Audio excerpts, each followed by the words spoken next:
নমস্কার, সকলকে স্বাগত জানাই সমৃদ্ধ অফিসিয়াল 3.0 আরও একটি নতুন ভৌতিক গল্পর ভিডিওতে। আজ যে গল্পটি আমি আপনাদের শোনাতে চলেছি সেটির নাম হলো মরীচিকার ফাঁদ। তা সবাই কানে হেডফোন লাগিয়ে নিন গল্পটিকে অনুভব করার জন্য। তা গল্পটি আমি এখান থেকে শুরু করলাম। রাজস্থানের বিশাল থর মরুভূমির এক প্রান্তে ছোট গ্রাম রূপগড়।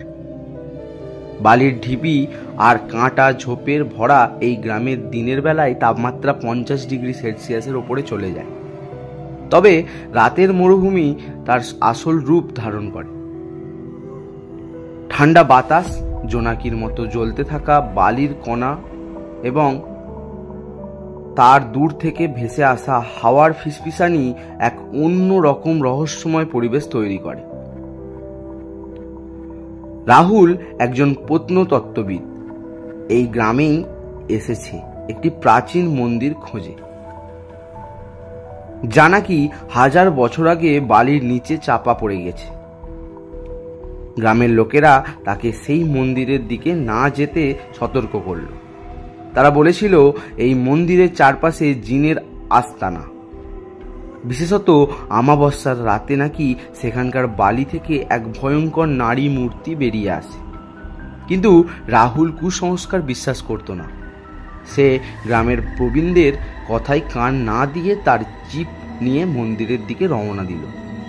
তার সাথে ছিল তার ক্যামেরা, জিপিএস আর কিছু প্রয়োজনীয় সরঞ্জাম। সন্ধ্যা নামার পর মরুভূমির পরিবেশ বদলে গেল। চারিদিকে এক অদ্ভুত নীরবতা নেমে এলো। হঠাৎ করে তার জিপের ইঞ্জিন বন্ধ হয়ে যায়। যত চেষ্টা করে কিছুতেই ইঞ্জিন চালু করতে পারে না। রাহুল তার জিপিএস দেখল, সিগন্যাল উধাও। সে বুঝতে পারল সে পথ হারিয়েছে। ভয়ে তার শরীর ঠান্ডা হয়ে গেল। চারিদিকে শুধু বালি আর অন্ধকার। দূর থেকে সে দেখতে পেল একটি উজ্জ্বল আলো জ্বলছে। আশা নিয়ে সে সেদিকে হাঁটতে শুরু করলো। কিছু দূর যাওয়ার পর সে দেখল একটি পুরনো কূপের কাছে এক নারী দাঁড়িয়ে আছে। তার পরনে সাদা শাড়ি আর তার লম্বা চুলগুলো বাতাসে উড়ছে। নারীর হাসি মুখে রাহুলের দিকে হাতছানির দিকে তাকালো। রাহুল ভেবেছিল হয়তো এই নারী তাকে সাহায্য করতে পারবে। সে কাছে যেতেই নারীটি অদৃশ্য হয়ে গেল, আর কূপের মধ্যে থেকে শোনা গেল এক ভয়ঙ্কর চিৎকার। রাহুল পিছিয়ে এলো।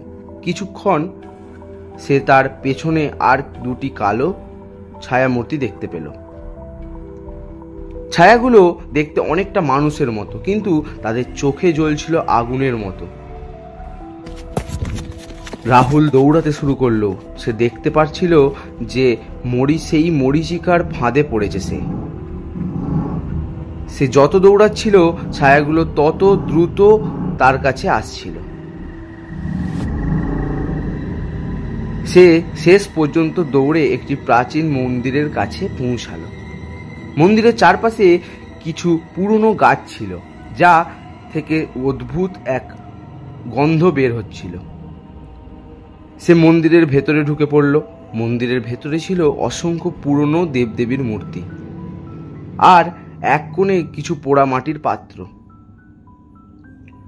রাহুল সেই পাত্রগুলো দেখে অবাক হয়ে গেল, কারণ এগুলো ঠিক সেই ধরনের পাত্র যা তার গবেষণার বিষয় ছিল। হঠাৎ করেই মন্দিরের মেঝে থেকে একটি সাদা ধোঁয়া বের হয়ে এলো। সেই ধোঁয়া থেকে আবার সেই নারী মূর্তিটা বেরিয়ে এলো। নারীটি বলল, তুমি ভুল করে আমার রাজ্যে এসেছো। তুমি কি আমার মন্দিরের খুঁজে এসেছো? রাহুল ভয়ে কাঁপা কাঁপা গলায় বলল, তুমি কে? নারীটি হাসতে হাসতে বলল, আমি এই মরুভূমির রক্ষাকর্তা। যারা এই মরুভূমির সম্পদ লুট করতে আসে আমি তাদেরই শাস্তি দিই। রাহুল তখন বুঝতে পারল এই নারী আসলে সেই সব আত্মাদের রানী যারা এই মরুভূমিতে মারা গেছে। নারীটি আরও বলল, তোমার কাছে একটি সুযোগ আছে। যদি তুমি আমার কাছে তোমার জীবন সমর্পণ করো, তাহলে তুমি বাঁচতে পারবে। রাহুল বুঝতে পারল এটা তার জন্য একটি পরীক্ষা। সে দৃঢ় গলায় বলল, আমি আমার জীবন সমর্পণ করতে পারবো না। আমি আমার জ্ঞান দিয়ে এই মন্দিরের রহস্য উদ্ঘাটন করব। রাহুলের এই কথা শুনে নারীটি রেগে গেল। তার চোখ থেকে আগুন ঝরতে লাগলো।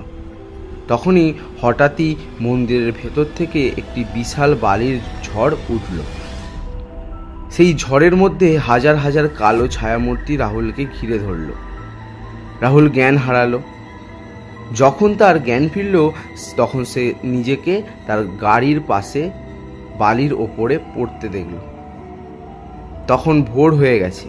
তার মনে হলো সে হয়তো স্বপ্ন দেখছিল।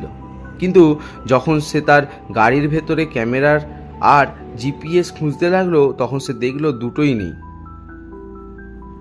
রাহুল দ্রুত তার গ্রামের দিকে ফিরে গেল। গ্রামের প্রবীণরা তার দিকে তাকিয়ে বলল, আমরা তো তোমাকে বলেছিলাম ওই দিকে যাস না। রাহুল আর কোনোদিন সেই মন্দিরের দিকে ফিরে যায়নি। তখন তার মনে পড়ে সেই রাতের ভয়ঙ্কর ঘটনা। তা এই ছিল আমাদের আর একটি ভৌতিক গল্প। সবাই কমেন্টের মাধ্যমে জানিয়ে দিন গল্পটি কেমন হয়েছে।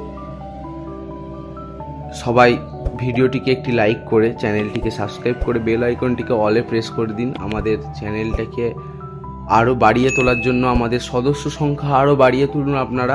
আশা করছি গল্পটা খুব ভালো লাগবে। আজকের গল্পটা এই পর্যন্তই। দেখা হচ্ছে আবার পরের একটি কোনো ভৌতিক গল্প বা ঘটনার ভিডিওতে।